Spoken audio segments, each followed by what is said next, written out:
You are listening to the Thoughts from a Page podcast, which is a member of the Evergreen Podcasts Network. My name is Cindy Burnett, and I love to talk about books with anyone and everyone. While listening to my podcast, you will hear author interviews, behind-the-scenes conversations about various aspects of the publishing world, theme discussions with other book lovers, and more. For more book recommendations and a complete list of all of my interviews, check out my website, thoughtsfromapage.com, and follow me on Facebook and Instagram at Thoughts From A Page. In 2022, I would love for you to join my Patreon group. I offer at least 2 bonus episodes a month and a monthly advanced read and pre-publication author chat. For those on Facebook, I host a special Patreon Facebook group where we all chat books. Thanks so much to those who already participate, and I hope you will consider joining us. Today, I am chatting with Alice Henderson about A Ghost of Caribou. In addition to being a writer, Alice is a wildlife sanctuary monitor and a geographic information systems specialist. She documents wildlife on specialized recording equipment, checks remote cameras, creates maps, and undertakes wildlife surveys to determine what species are present on preserves, while ensuring there are no signs of poaching. She's surveyed for the presence of grizzlies, wolves, wolverines, jaguars, endangered bats, and more. I always love having Alice on the show, and I hope you enjoy our conversation. And now for a quick break. For the last year, I have been focusing more on my health and eating habits. In connection with that, I have started drinking AG1 in the morning. When I started drinking AG1 daily, I could feel a real difference in my health and energy levels. That is because AG1 is a foundational nutrition supplement that supports your body's universal needs like gut optimization, stress management, and immune support. Since 2010, AG1 has led the future of foundational nutrition, continuously refining their formula to create a smarter, better way to elevate your baseline health. I recommend AG1 to all of my family and friends because the company has a team of doctors and scientists. It is tested for 950 contaminants and is NSF certified for sport. It is formulated based on the latest science, and it maintains high quality standards. Thanks AG1 for sponsoring my show. AG1 is a supplement I trust to provide the support my body needs daily. If you want to take ownership of your health, it starts with AG1. Try AG1 and get a free 1-year supply of vitamin D3K2 and 5 free AG1 travel packs with your first purchase. Go to drinkag1.com/thoughtsfromapage. That's drinkag1.com/thoughtsfromapage. Check it out. And now back to my show. Welcome back, Alice. How are you today? I'm great, Cindy. Thanks for having me. I'm so glad you're here. You are always one of my favorite authors to interview, and this is our 3rd conversation. You're one of the few authors that I've had 3 conversations with. And I'm so honored. I love your podcast, and it's great to be a guest again. Well, I'm thrilled you're here, and I loved A Ghost of Caribou. I have loved all of your books, but I think A Ghost of Caribou is my favorite so far. That is so good to hear. You're never sure. So it's wonderful that you like this one the best so far. I thought it was great. And I feel like your books have been everywhere since we last talked. Like every time I turn around, I'm like, there they are again. So that is wonderful. That's just so exciting for you. It's a great feeling. I love the traction this series is getting, and I love hearing from readers, and Bookstagrammers have been posting these amazing photos and giving reviews, and it's just fabulous. I love it. I'm always just so happy when I see your book somewhere. Well, let's dive in, and you give me a quick synopsis of A Ghost of Caribou for those that won't have read it yet. All right, so Ghost of Caribou is about Alex Carter, who's my wildlife biologist protagonist, and she is tasked with going to a remote wildlife sanctuary in Washington state, and it's held by the Land Trust for Wildlife Conservation. And they think they have what might be a mountain caribou on one of their remote cameras, but they're not sure. The picture's blurry. So they ask Alex to go to this preserve to find out if there really are mountain caribou using it. And when she's called in to investigate, she finds that this isn't her only challenge, finding the caribou. Loggers and activists are clashing over a swath of old-growth forest marked for clear cutting, and the murdered body of a forest ranger is found strung up in the town's park at the start of the novel. And then Alex learns that there was also a backcountry hiker who went missing in the same area the year before. So as she ventures into the forest in search of this endangered animal, she quickly finds herself in a fight for her life, caught between factions warring for the future of the forest and a murderer stalking the dense groves of ancient trees. Well, again, I just loved it, and I can't wait for other people to read it. So last year we talked about the difference in mountain caribou and barren-ground caribou, something that I wasn't even aware of until our conversation.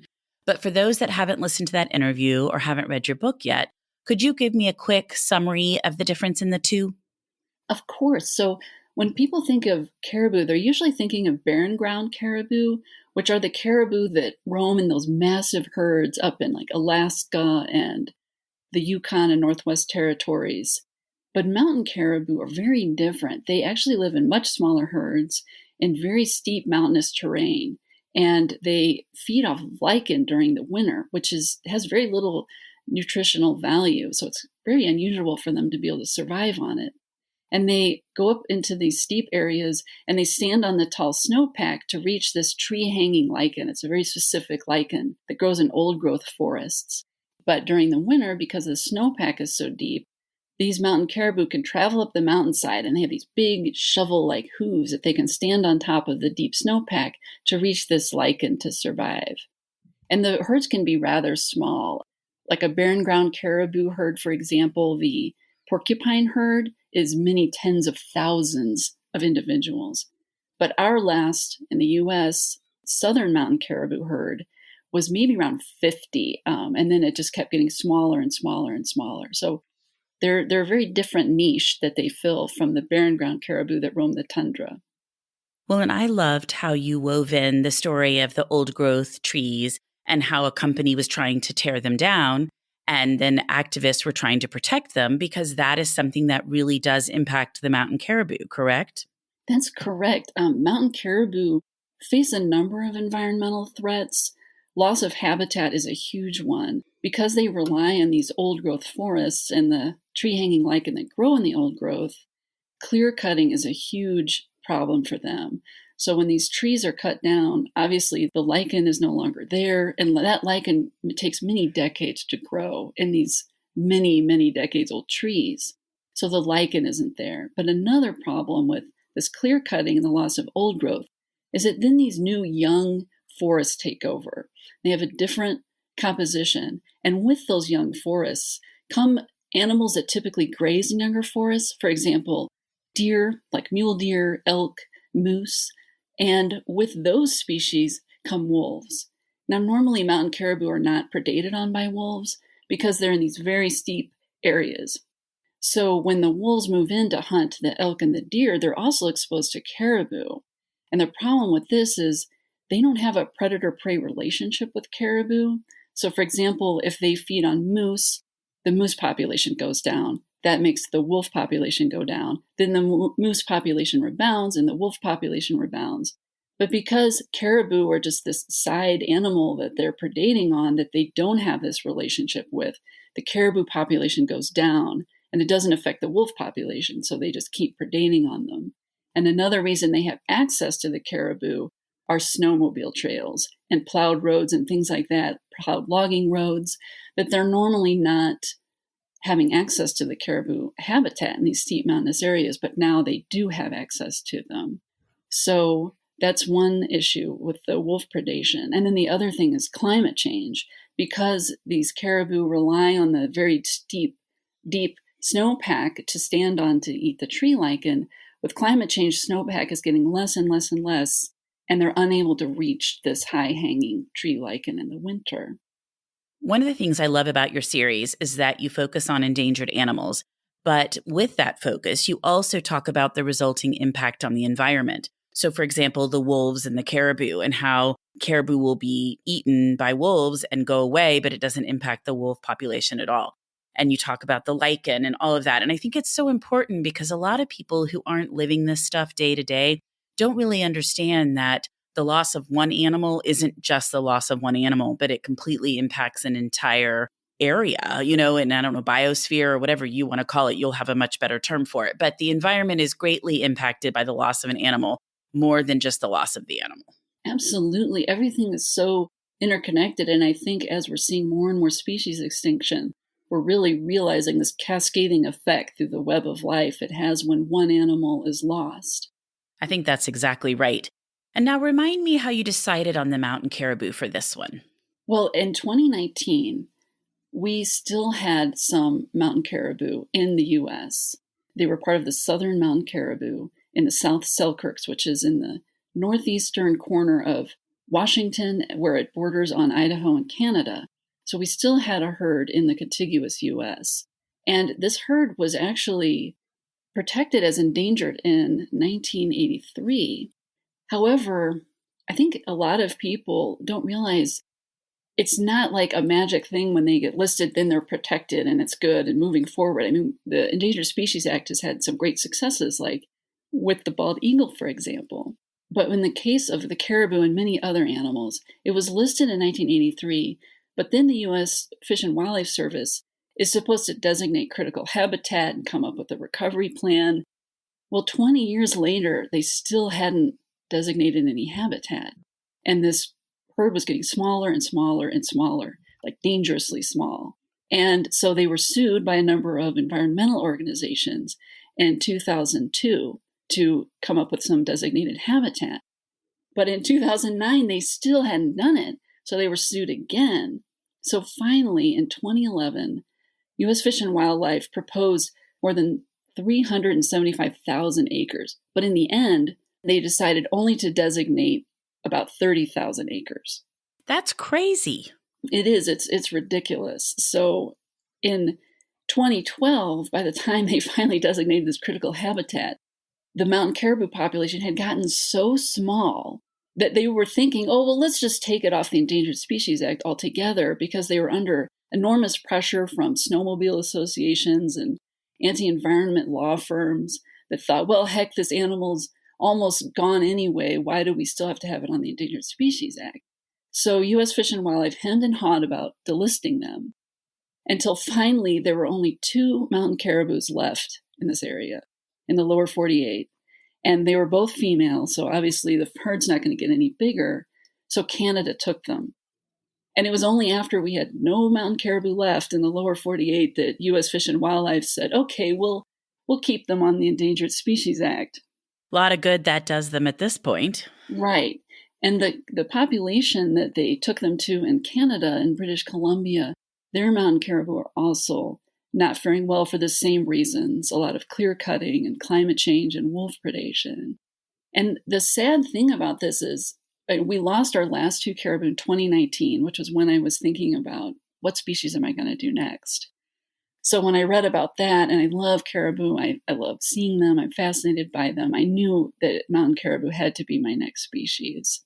Well, I can't remember if I told you this, but I read your book while I was in Washington State. My family vacation this year, instead of going to Colorado like we normally do, was Oregon and Washington, and I'd never been to either one before. We were not in Eastern Washington. We were in Western Washington and Oregon, but still much closer than I normally am to the environment that you're writing about when I'm reading it. So it was just kind of interesting to be in that area while I was reading your book.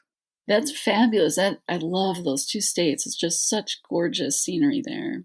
Definitely. You know, we're so used to Rocky Mountain and how high it is and how many trails there are. So it was really interesting to go to Olympic, which is larger, but much less developed for humans to enjoy the park. So it was interesting. Mount Rainier was great because there are a lot of trails there and it's easy to get around.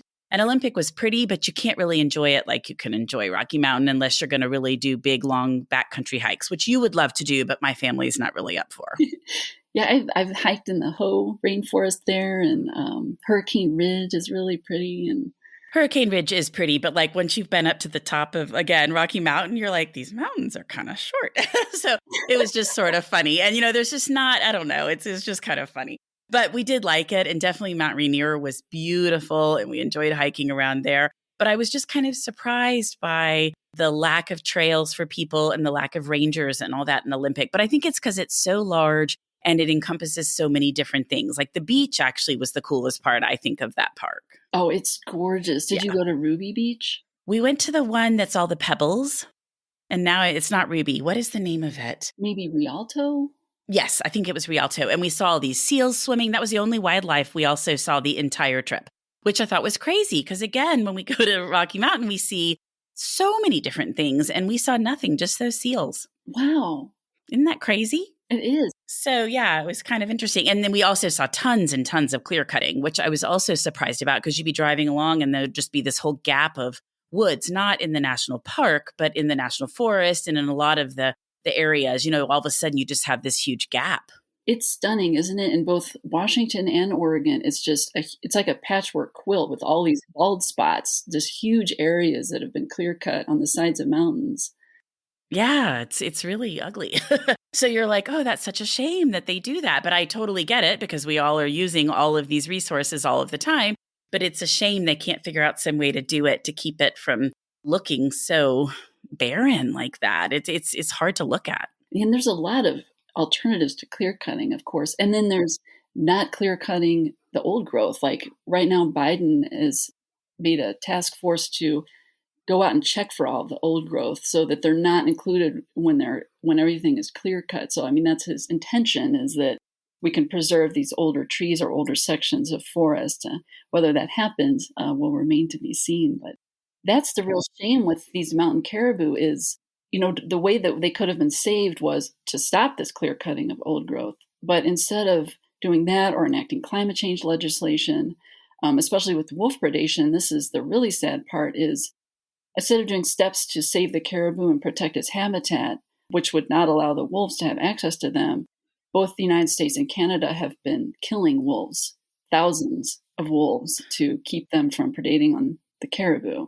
Oh, that's crazy. I know that's been an issue in Yellowstone off and on since they reintroduced the wolves, that there's been a lot of pushback for a variety of other reasons related to the wolves, but that they're having the same issue. Oh, that's a shame. And really, there is so much clear cutting going on that they ought to be able to just grow up new trees and cut them. They don't need the old growth. Exactly.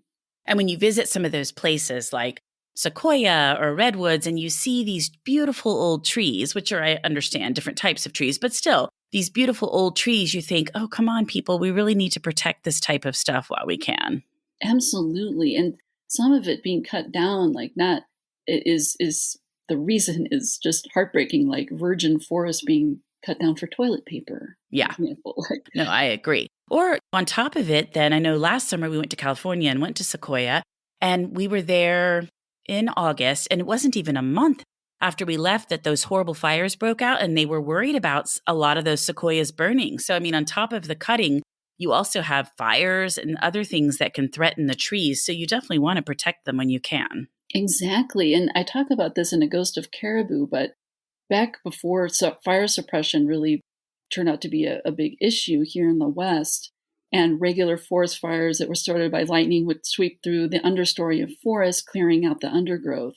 Fires didn't burn as hot or as high. But now that we had decades of fire suppression and now we have all of this undergrowth, when a fire happens, it's devastating. It can reach up into the canopy of trees and just kill an entire forest. I mean, we're really seeing that in California. They're devastatingly hot and high now. Definitely. And there seem to be a lot of them. Yes. So trees like you're talking about, the sequoia and all kinds of other pines, are actually able to survive forest fires as long as they're burning low on the ground. But these are a different animal altogether, which it's not just fire suppression, of course, it's climate change, and just incredible drought has dried these forests out to just be tinder now. Yeah, it's sad. Well, what surprised you the most while writing A Ghost of Caribou? I think, learning really about the nitty-gritty of how the ESA works, the Endangered Species Act. I was one of those people that I didn't realize that there's so many steps involved, and that the U.S. Fish and Wildlife Service can just miss these deadlines, and they only act on it if they're sued. So that it made me really realize that the Endangered Species Act needs to be strengthened. Of course, it's been weakened in the last few years. So strengthened, and we really need some additional legislation like the Paw and Fin Act, for example, to help bolster protections. And education, I think. And that's why I like your books, because I feel like people that aren't going to maybe pay attention to these stories in the news are going to grab your book because it's a great story and learn all of this stuff. And hopefully it will resonate with them. That's what I'm hoping. I wanted to tell a suspenseful tale that would pull readers in, and at the same time, hopefully, inspire them to learn more about these species and fall in love with them and even take action, hopefully.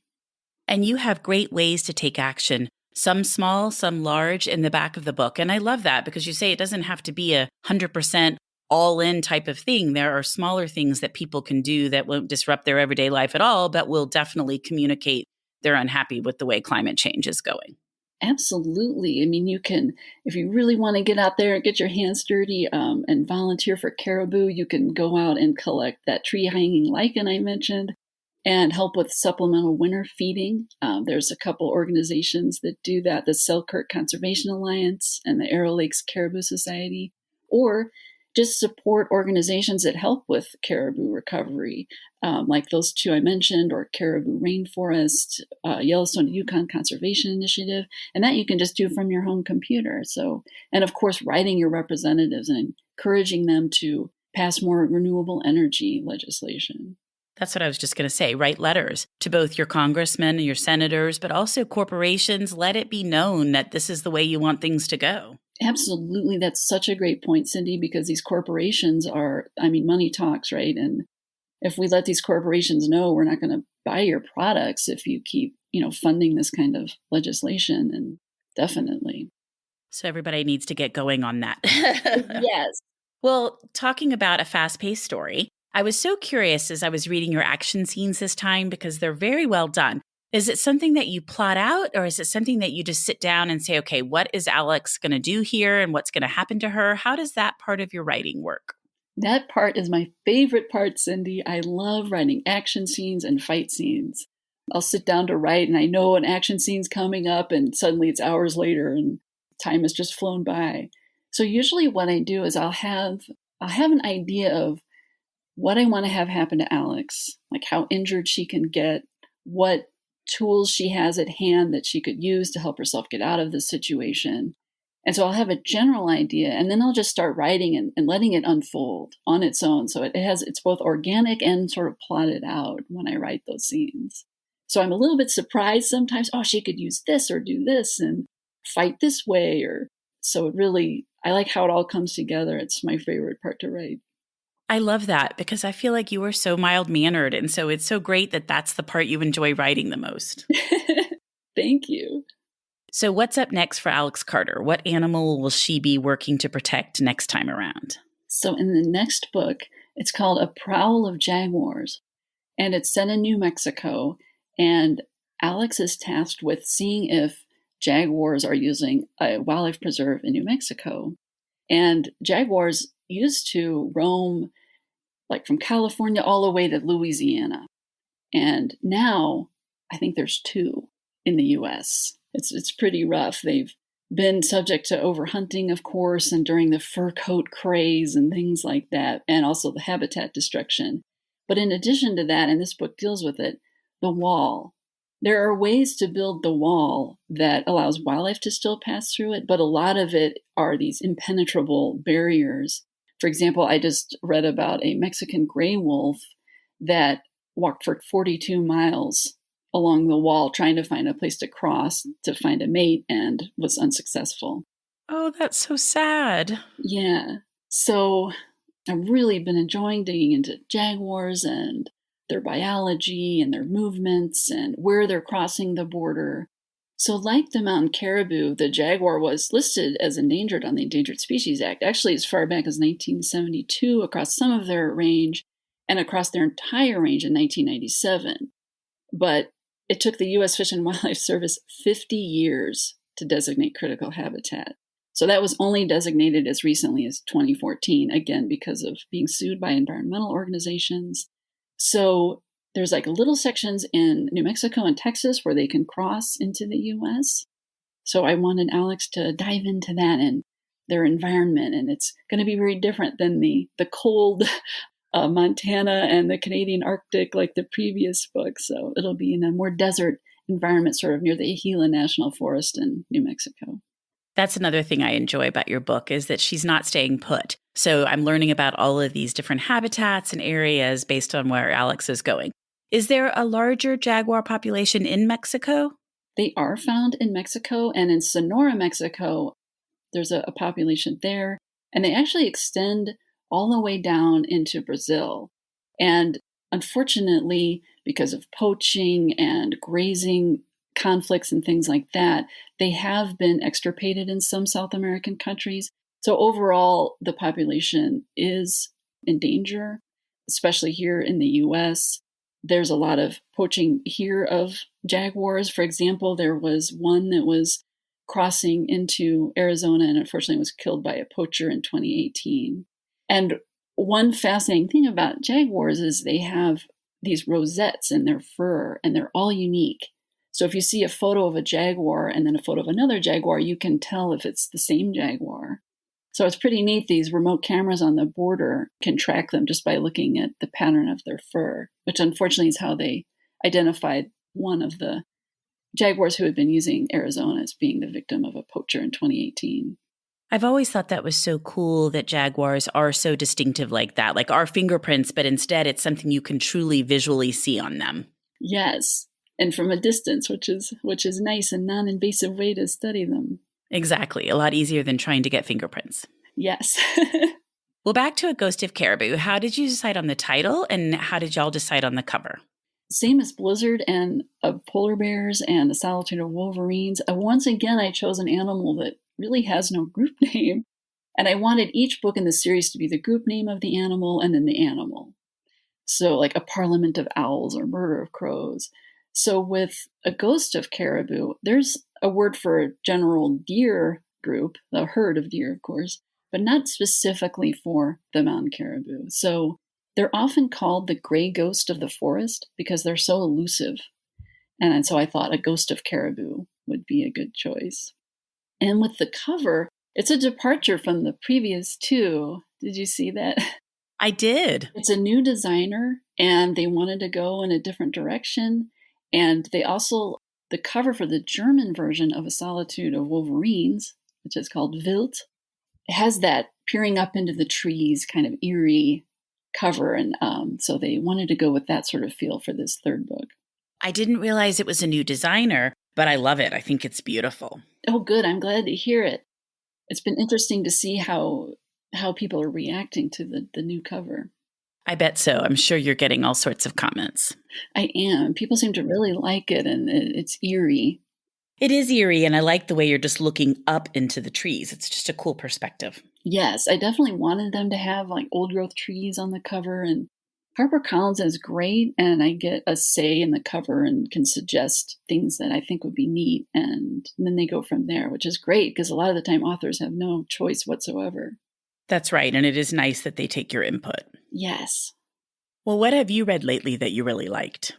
So recently I read Dark Passage by David Goodis, who wrote it in 1946, because I've been reading a lot of sort of Golden Age mysteries. And it was written in a very interesting way. It was the first book of his I had read. So that was a really neat one. Very suspenseful. I'm not familiar with him, but it sounds like it was an intriguing read. It is. He has an interesting writing style because he'll write these very short, repeating sentences. Like, he walked to the door. It was a green door. The number on the door was 307. So it's kind of these fast noir type sentences. But then if it's an action scene, the sentences can go for pages. He grabbed his arm. He found out that he had lost the gun. He dove for it. So it's very suspenseful. It was really interestingly written. Sounds like it. And then I've been reading more Irina Shapiro. She has that Redman and Hayes mystery series. I think I mentioned it last time. I've just been devouring those. Last time we talked, I'd only read the first one, Murder in the Crypt.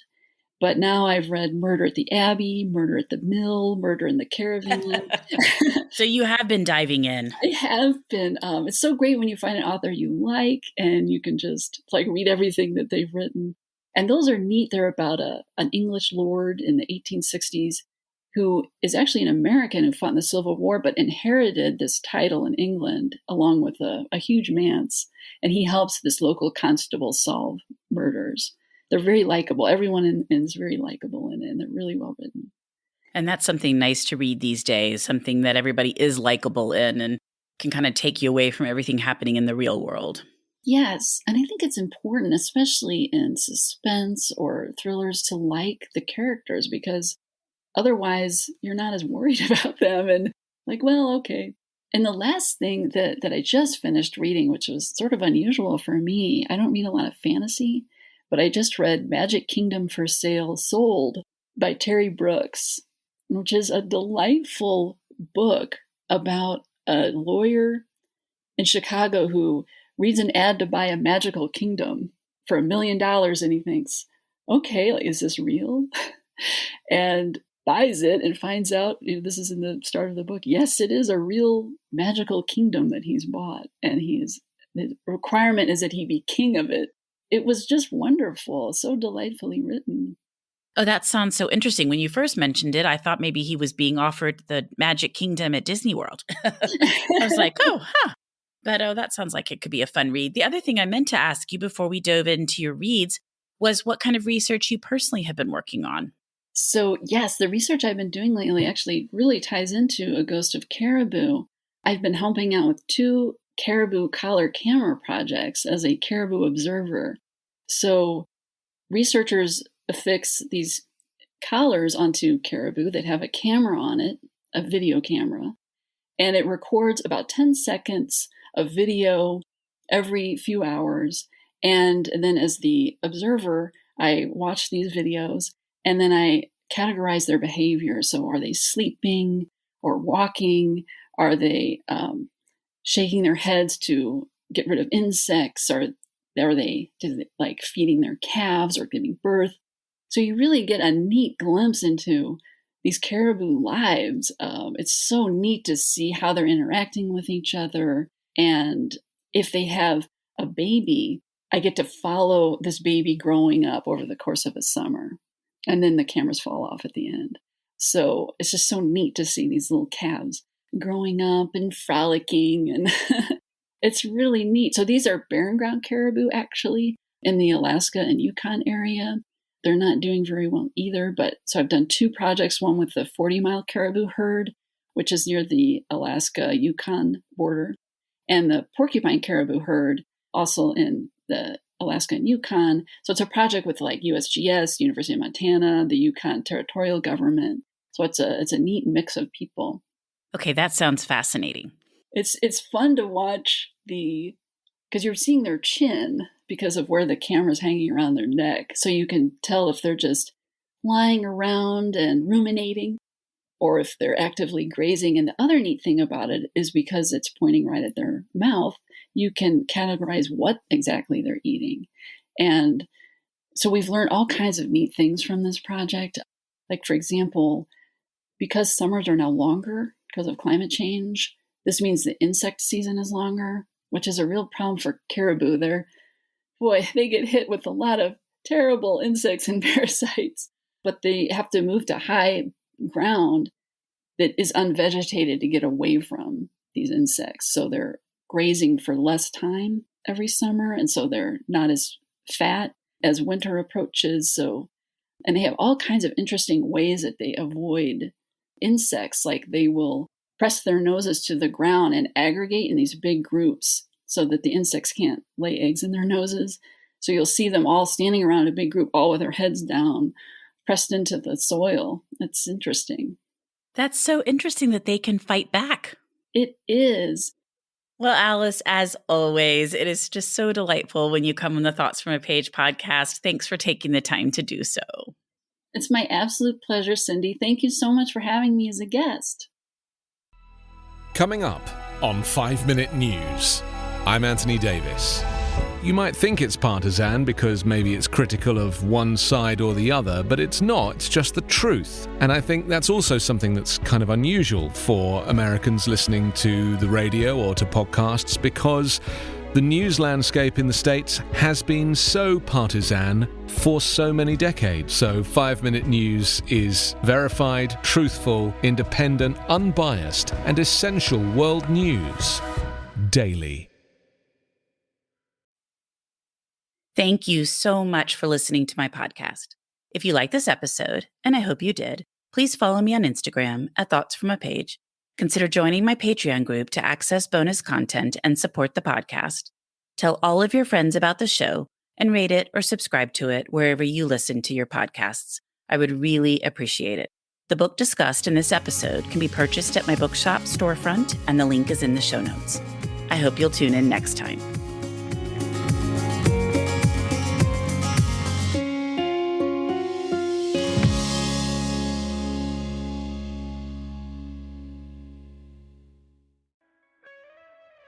Hear Her Sports is a podcast for everyone who loves stories by and about women striving to improve and make a difference in their lives.